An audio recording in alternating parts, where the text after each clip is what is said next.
And the subjunctive mood is used to express the uncertain present or future.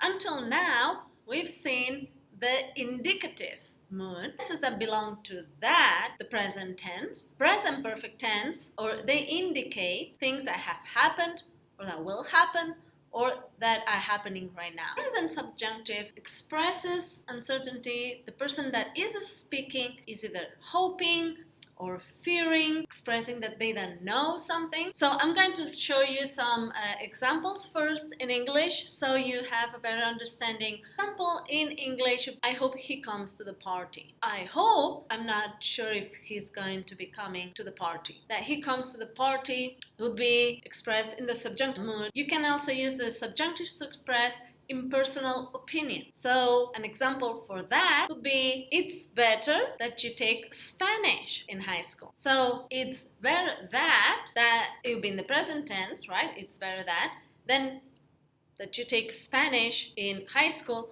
If you haven't taken Spanish in high school, it's impossible to take it if you are outside of high school. If you're in high school but you don't really want to take Spanish, so it's a general impersonal opinion sentences.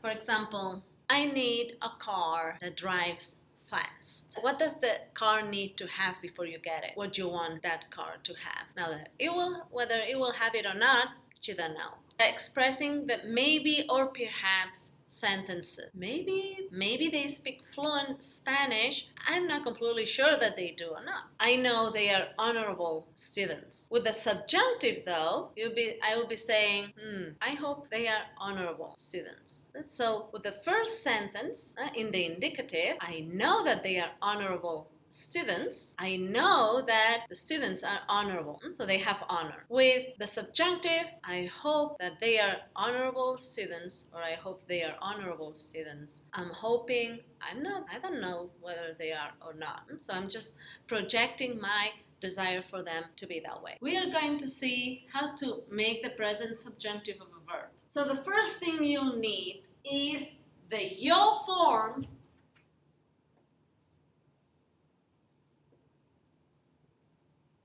of a verb in the present tense.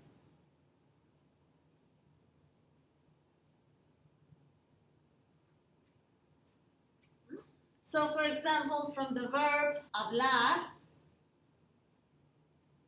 to speak, you would have hablo. Or from the verb tener, you'd use tengo, right? The second step is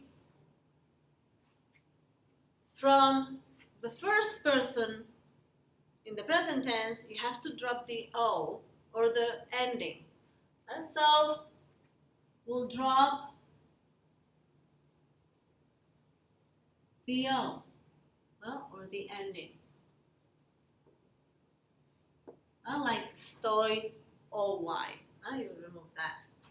And then you have ten or hablo.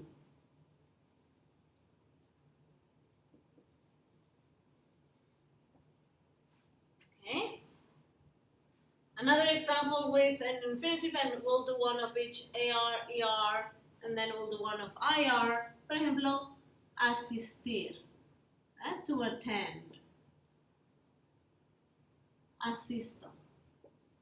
Asisto a clase. So with asistir, asisto, here then we'll keep assist. And then the third step, as always, to this is going to be the stem, right? The stem of the subjunctive mode.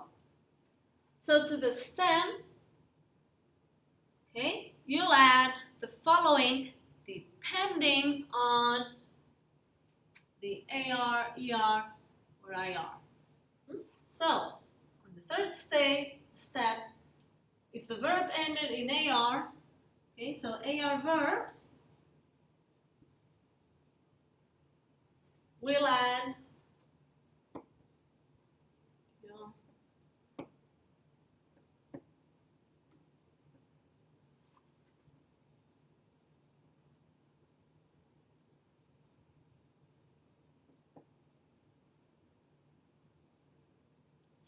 Vamos a poner el vosotros también. Ustedes y ellas. To change it a little bit. And so for the AR verbs, you're going to add A to the verb. So you have, okay, yo hable. So you have to pronounce it with E. Yo hable. Tú hables. Usted, él, or ella, the third person singular, hable. Nosotros, I and the people who I'm talking to or with, actually. And nosotros, including myself, hemos.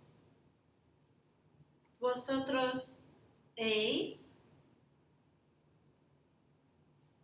Ustedes, en. Y ellas, en. See? So this would be for the AR verbs. So, you have to remember that in the present, in the indicative, you would end the present tense, right, with an O, and then the rest it would be like A, AS, AMOS, and such. And here we're changing to the E. To the ER verbs,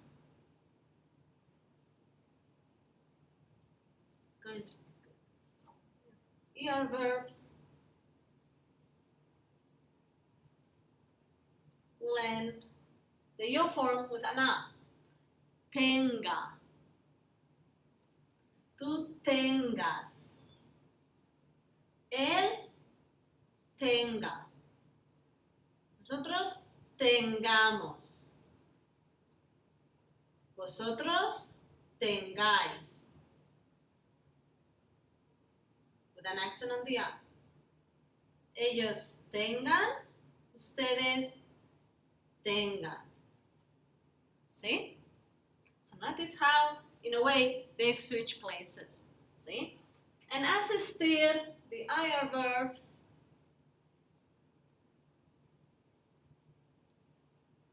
can you guess what's going to happen here?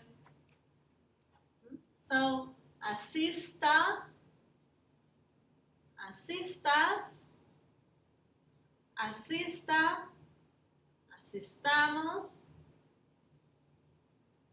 asistáis, asistan ustedes y asistan ellos. So I think you guessed that right. So ER and IR verbs will kind of switch places at the endings with the AR verbs. So try to trick and help yourself get these tricks to facilitate memorization of forms. So after this, we're going to now see, now that you see the forms, the AR verbs will have the A ending, the ER and IR verbs will have the A ending.